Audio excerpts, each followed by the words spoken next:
در دایره استقبال ارزنده از جشن 35 سالگی استقلالیت دولتی جمهوری تاجیکستان در حدود ناحیه وخش کارهای آبادانی و سازندگی با مرام ادامه دارد. در ردیف دهها انشاءات ساخته شونده در این ناحیه و تعمیر و نوسازی راهها توجه مخصوص روانه گردیده است.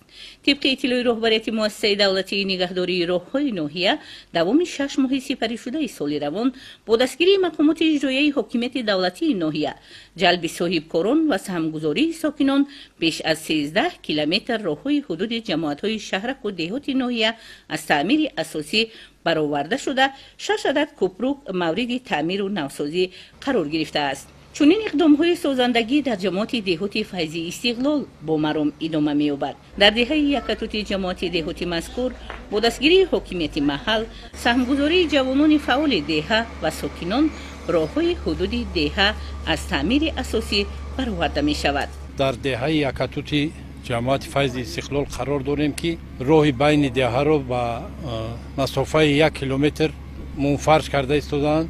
با دستگیری مردان سخاوتمند، از آن جمله مهاجرای مهنتی که در بیرون از جمهوری کار کرده ایستادند، راهبران خواجگی دهقانی، همین کارها به انجام رسیده است.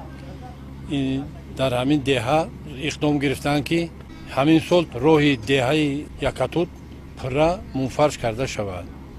ما مینداری خود را به همون مردان سخاوتمند و مهاجران مهنتی از نام جماعت میرسونیم که برای آبادی و آبادکاری دههشون حصه خود را گذاشتند. لازم به ذکر است که با مقصد تعمیر و منفرج کنی خودصفتی راه، متخصصان و تکنیک‌های ساحوی مؤسسه دولتی نگهداری راه‌های ناحیه سفربر کرده شده، روند کارها در این سمت پورا نظارت برده می شود.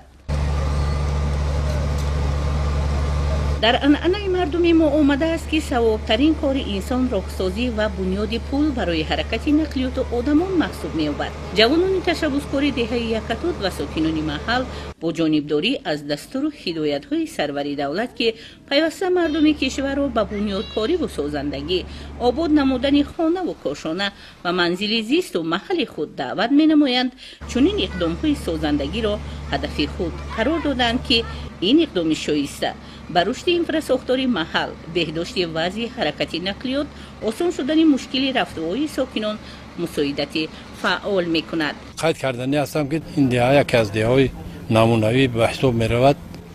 از کار آبادکاری‌های این دهه دیده دیگر دهه‌ها هم همین کار اقدام گرفته کرده ایستادند. در دهه دو کوپرو کلانی که بین دهه‌ها را پیوست می‌کرد تعمیر کپیتالی کرده شدند که امروز به استفاده داده شدند.